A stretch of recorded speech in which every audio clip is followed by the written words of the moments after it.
സാറേ, ഇസ്രായേലിൽ നിന്ന് നെതന്യാഹുവിൻ്റെ സ്വന്തം വിമാനം, അദ്ദേഹത്തിൻ്റെ സ്വകാര്യ ആവശ്യങ്ങൾക്ക് അദ്ദേഹം മാത്രമായിട്ട് ഉപയോഗിക്കുന്ന വിമാനം മറ്റെങ്ങോ പുറപ്പെട്ടു പോയിരിക്കുന്നു. അതെങ്ങോട്ടാണെന്ന് യാതൊരു ഊഹവും ഇപ്പോൾ ലോകത്തിന് മുമ്പിലില്ല. പക്ഷേ ഒരു പ്രത്യേക സാഹചര്യത്തിലാണ് ഈ വിമാനത്തിൻ്റെ പോക്ക്. ഇറാനുമായി ഒരു യുദ്ധത്തിൻ്റെ എല്ലാ സന്നാഹങ്ങളും ഒരുങ്ങിയിരിക്കുന്ന സമയമാണ്. ലോകത്തിലെ ഒട്ടുമിക്ക രാജ്യങ്ങളും, ഇന്ത്യ ഉൾപ്പെടെ, ലേറ്റസ്റ്റ് ഇന്ത്യ ഉൾപ്പെടെ ഇറാനിലെ ഇന്ത്യക്കാരോട് വിട്ടുപോരാൻ പറഞ്ഞിട്ടുണ്ട്. മിക്ക രാജ്യങ്ങളും അവിടെ ഉപേക്ഷിച്ചു പോരാൻ പറഞ്ഞിട്ടുണ്ട്. എന്ന് പറഞ്ഞാൽ ഇസ്രായേലും അമേരിക്കയും ഇറാന് നേരെ ഒരു കടുത്ത യുദ്ധത്തിന് വട്ടം കൂട്ടിക്കൊണ്ടിരിക്കുന്ന, ഇറാൻ തിരിച്ചടിക്കാനും ഒരുങ്ങിക്കൊണ്ടിരിക്കുന്ന ഒരു ആഗോള യുദ്ധത്തിൻ്റെ വക്കത്തെത്തി നിൽക്കുന്ന ഈ സമയത്ത് ഇസ്രായേലിൽ നിന്ന് നെതന്യാഹുവിൻ്റെ വിമാനം എങ്ങോട്ടായിരിക്കും പോയിരിക്കുക? നെതന്യാഹുവിൻ്റെ വിമാനത്തിൻ്റെ പേര് വിങ് ഓഫ് സയൺ സയൺ. അപ്പോൾ അദ്ദേഹം ആ വിമാനത്തിൽ ഇല്ല എന്നാണ് ഈ ടൈംസ് ഓഫ് ഇസ്രയേലൊക്കെ റിപ്പോർട്ട് ചെയ്യുന്നത്.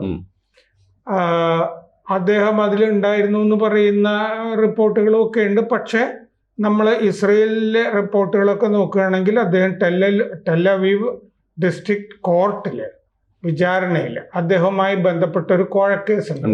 അതിന്റെ വിചാരണയിൽ പങ്കെടുത്തുകൊണ്ടിരിക്കുമ്പോഴാണ് ഈ വിമാനം അവിടെ നിന്ന് പോയത് എന്നാണ് ഇസ്രയേലിലെ മാധ്യമങ്ങളിൽ കാണുന്നത്. അപ്പോൾ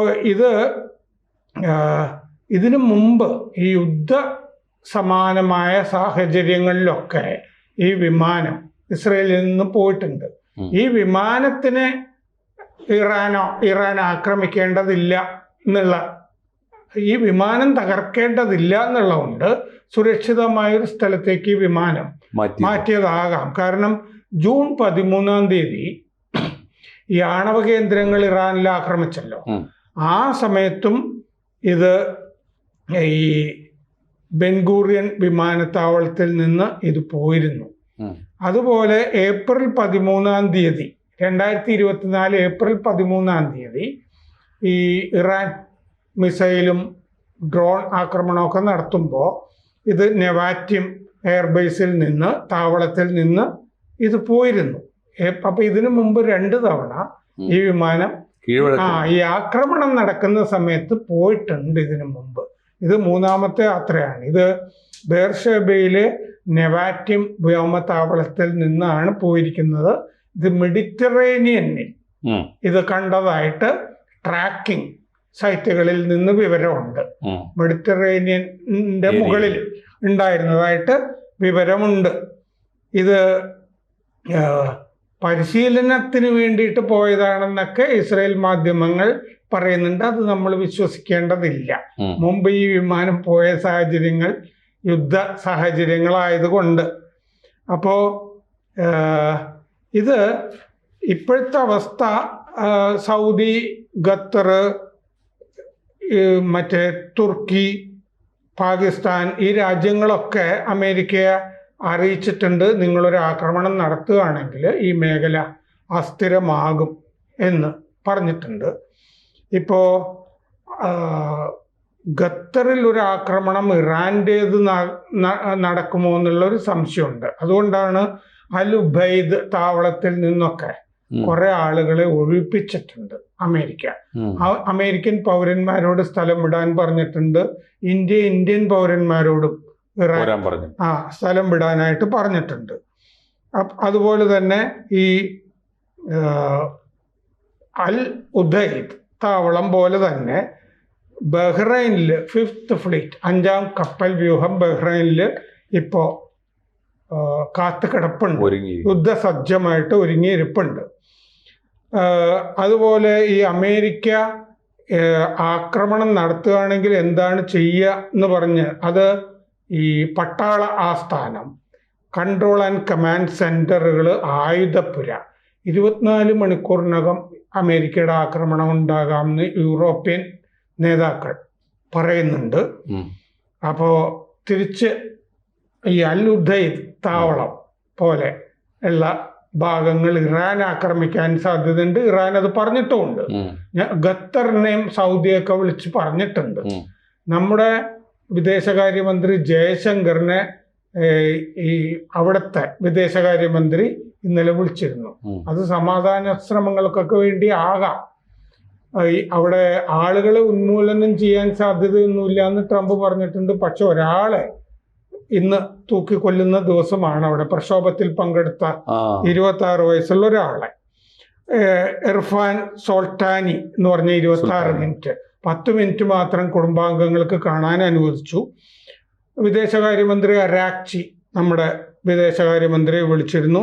തുർക്കി, Iraq, Bahrain, UAE, Qatar, Saudi Arabia, Oman, Syria ഇവിടങ്ങളിലൊക്കെ ആയിട്ട് 50,000 അമേരിക്കൻ ഭടന്മാർ താവളങ്ങളിൽ റെഡിയാണ്, യുദ്ധസജ്ജരായിട്ട്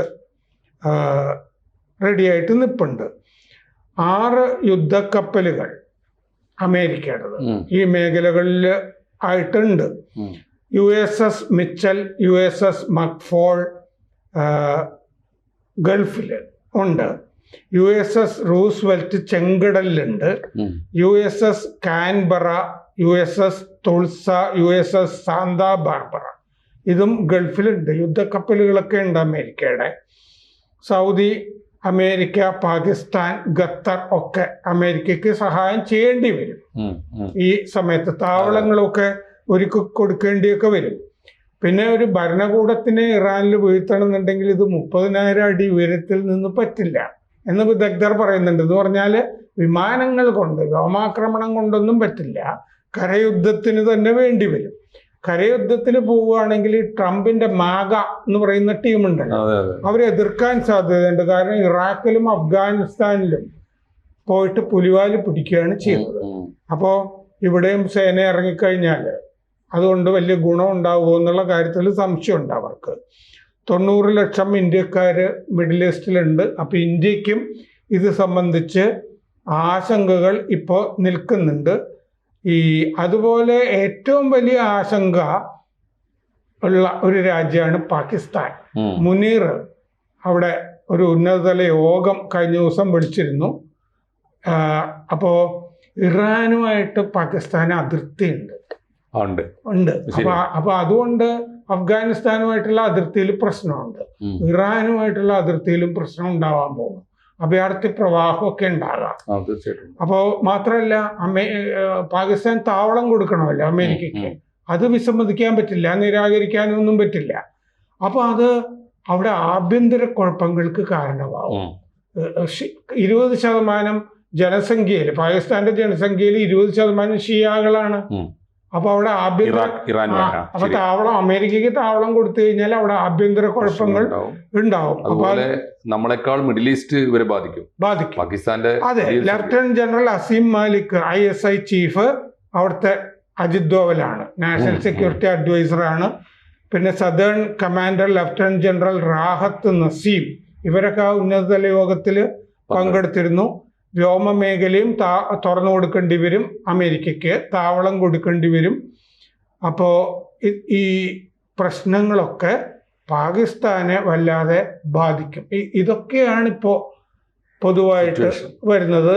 ട്രംപിനെ തട്ടിക്കളയും എന്ന് ഇറാൻ ഭീഷണിപ്പെടുത്തിയിട്ടുണ്ട്. ഏത് നിമിഷവും ആക്രമണം ഉണ്ടാകാം, അമേരിക്ക ആക്രമിക്കുക എന്നുള്ള അവസ്ഥയുണ്ട്. ഖത്തർ പോലുള്ള രാജ്യങ്ങൾ ഇറാൻ ആക്രമിക്കാം, കാരണം അതിൽ ഉദ്ദേശിത താവളം പോലെ. അതുകൊണ്ടാണ് അവിടെ നിന്ന് അമേരിക്കക്കാര് കുറെ പേരെയൊക്കെ ഒഴിച്ച് മാറ്റുന്നത് ഇത്തരം താവളങ്ങളിൽ നിന്ന് എന്നും റിപ്പോർട്ടുകളുണ്ട്. ഇതിന്റെ ഇടയ്ക്കാണ് ഈ നെതന്യാഹുവിന്റെ വിമാനം അപ്രത്യക്ഷമാകുന്നത്. അത് തീർച്ചയായിട്ടും ഇതൊക്കെ ഒരുപാട് സൂചനകൾ നൽകുന്ന കാഴ്ചകളാണ്. ഇതൊക്കെ എന്താണ് സംഭവിക്കുന്നത് നമുക്ക് അറിഞ്ഞൂടാ. ഇതിനേക്കാളേറെ ഒന്നിപ്പോ പറഞ്ഞ അവിടെ മാഗ പറഞ്ഞല്ലോ, മേക്ക് അമേരിക്ക ഗ്രേറ്റ് അഗെയിൻ. അത് ഇദ്ദേഹത്തിന്റെ ഫാൻസ് അസോസിയേഷൻ ആണല്ലോ ട്രംപിന്റെ. അവര് ഈ തരം അമേരിക്കയുടെ കഴിഞ്ഞകാല രാഷ്ട്രത്തലവന്മാരുടെ മണ്ടത്തരങ്ങൾക്കെതിരായി രംഗത്ത് വന്നുണ്ടായതാണ് ഈ മാഗ. അങ്ങനെയാണെങ്കിൽ അതേ മണ്ടത്തരം മിഡിൽ ഈസ്റ്റിൽ കാണിച്ചതുപോലെ, അഫ്ഗാനിസ്ഥാനിൽ കാണിച്ചതുപോലെ, ഇറാഖിൽ കാണിച്ചതുപോലെ ഇനിയും ഇറാനിൽ പോയി ഇത്തരം മണ്ടത്തരങ്ങൾ തുടരണത് ശരിയാണോ എന്ന ചോദ്യം അകത്ത് വരും. അമേരിക്കക്കകത്ത് അല്ലെങ്കിലും ട്രംപിനെതിരെ ധാരാളം ഇഷ്യൂസ് ഉണ്ട്. ഇതേ സമയത്ത് തന്നെ സമാന്തരമായിട്ട് ഇറാനകത്ത് വലിയ കലാപം നടക്കുകയാണല്ലോ. അവരിപ്പോൾ ഈ സമയത്ത് ആഭ്യന്തര കലാപത്തിൽ പങ്കെടുക്കുന്നവർക്കാണ് വധശിക്ഷ വിധിച്ചത്. അതിൽ ആദ്യത്തെ വധശിക്ഷയാണ് ഇപ്പോൾ സാറ് പറഞ്ഞല്ലോ ഇന്ന് നടപ്പാക്കുന്നത്. അങ്ങനെയാണെങ്കിൽ ഇവർ ഈ ആഭ്യന്തര കലാപത്തിൽ പങ്കെടുക്കുന്ന സാധാരണക്കാരെ, അവിടുത്തെ സ്വന്തം പൗരന്മാരെ കൊല്ലുവോ, അതോ ഈ കലാപ സമയം മുൻകൈ എടുക്കും? ഒരുപക്ഷെ കലാപം ഉണ്ടാക്കിയതിന്റെ പിന്നിലും അമേരിക്കൻ താല്പര്യങ്ങളും കൈകളും ഒക്കെ ഉണ്ടാവാം ഇപ്പോൾ ഉണ്ടാക്കിയതിൽ. പക്ഷേ ഈ വേറൊരു പ്രധാനപ്പെട്ട കാര്യം, ഇറാനിൽ എന്ത് നടക്കുന്നു എന്ന് നമ്മൾ ഇപ്പോൾ കമ്മ്യൂണിസ്റ്റ് രാജ്യങ്ങളിൽ നടക്കുന്ന പോലെ തന്നെയാണ്. ഇറാൻ പുറത്തുവിടുന്ന കണക്കുകളൊന്നും എത്രത്തോളം ശരിയാണെന്ന് നമുക്ക് വിശ്വസിക്കാൻ വയ്യ. പിന്നെ പടിഞ്ഞാറൻ ഏജൻസികൾ പറയുന്നതേ അതിനെ വിശ്വസിക്കാനേ തരവുള്ളൂ. അങ്ങനെ വരുമ്പോൾ ഇറാനകത്തും ആഭ്യന്തര പ്രശ്നം, അമേരിക്കക്കകത്തും ആഭ്യന്തര പ്രശ്നം. ഈ സമയത്ത് രണ്ട് രാജ്യങ്ങൾക്കും ഒരു യുദ്ധം അനിവാര്യമാണ് എന്നതാണോ സ്ഥിതി? അതല്ല, രണ്ട് രാജ്യങ്ങളും കാണിക്കാൻ പോകുന്നത് മണ്ടത്തരമാണ്. അപ്പം ഇറാന്റെ എണ്ണ ആയിരിക്കുമല്ലോ, വേറെ എന്താണ്? ഈ ആണവ നിയന്ത്രണം എന്നൊക്കെ പറയുന്ന അജണ്ട എന്നോ ലോകം തള്ളിക്കളഞ്ഞതല്ലേ. ഇനി അതിന്റെ പേരിൽ ഇറാനെ ആക്രമിക്കാൻ നിവൃത്തിയുണ്ടോ അമേരിക്കക്ക്? ഇപ്പൊ വെനിസുലയെ പോയി ഏകപക്ഷീയമായി വിഴുങ്ങിയതുപോലെ ഈ എണ്ണയല്ലാത്ത എന്തെങ്കിലും താല്പര്യങ്ങൾ അവിടെ പറയാനുണ്ടാവുമോ?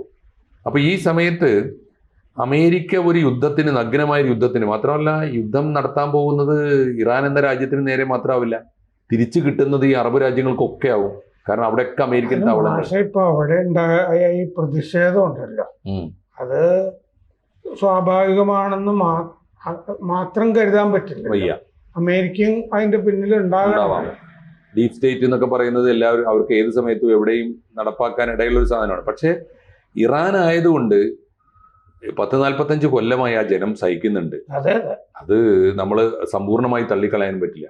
അവിടെ ജയിലിനകത്ത് നിന്ന് വന്ന പുസ്തകങ്ങളുണ്ട്, അവിടെ വസ്ത്രധാരണത്തിന് വേണ്ടി ആത്മാഹുതി ചെയ്ത മനുഷ്യരുണ്ട്, മനുഷ്യാവകാശം എന്ന് പറയുന്ന ഒരു സാധനം കേട്ടുകേൾവില്ലാതായിട്ടുണ്ട്.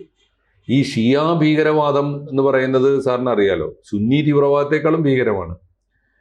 ഇനിയിപ്പോൾ അവിടെ ചരിത്രം ഏതാണ്ട് ആവർത്തിക്കുകയാണ്. അമേരിക്കക്ക് പുറത്ത് ഇരുന്നു കൊണ്ട് ഷാ പഹ്ലവിയുടെ മോൻ റിസ പഹ്ലവി യുദ്ധം ഇപ്പോൾ അവിടെ കലാപം നയിക്കുകയാണ്. ആ ചരിത്രവുമായി ബന്ധപ്പെട്ട് മുമ്പ് നടന്നൊരു ഓപ്പറേഷൻ നമുക്ക് വേറെ സംസാരിക്കാം. ആണല്ലേ? തീർച്ചയായിട്ടും. അപ്പോൾ എന്തായാലും ഇനിയിപ്പോൾ ഒരു യുദ്ധത്തിന്റെ വട്ടം കൂട്ടി തുടങ്ങുന്നു, അല്ലെങ്കിൽ യുദ്ധം ഏത് സമയത്ത് ആരംഭിക്കുമെന്ന ചർച്ചയാണ് ഇപ്പോൾ ലോകത്തിലാകെ നടക്കുന്നത്.